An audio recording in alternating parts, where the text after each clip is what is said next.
Hi everyone, welcome to day 3 out of our 40 days of prayer. Well done, you've made it this far, we've made it this far. Today we're having a read of verse 15 from 2 Chronicles 7.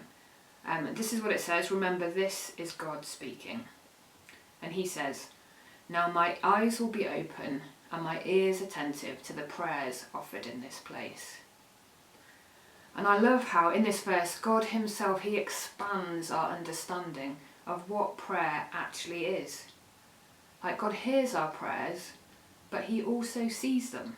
I think that's pretty cool, because I don't know about you, sometimes this might be hard to believe, but I genuinely just don't have the words. So when we look out the window and we see a tree changing colour and we think, do you know what, nice one God, that looks pretty cool. Like, God sees that as a prayer of worship. When we do something we love, something that uses our gifts, that brings us joy, God sees that as a prayer of thanksgiving and celebration. When we support a charity, when we linger maybe over a heartbreaking news story, when we place value on someone who is marginalised in our society, God sees that prayer for justice.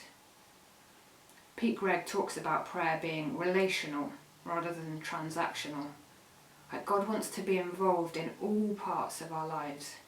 And so I think as we do this kind of stuff, we get to know our God that little bit better. Our relationship with him grows. And that's a kind of prayer. And another great thing is that we don't have to say or do our prayers in one particular place. In this verse, God is talking about the temple that Solomon built. But because of Jesus, we can pray and live out our relationship with God anywhere and everywhere.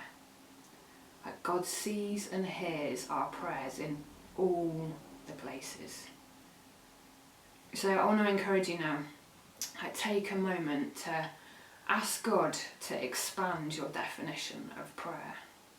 And maybe have a think about how the whole of your life and all the different parts of it can be a prayer today.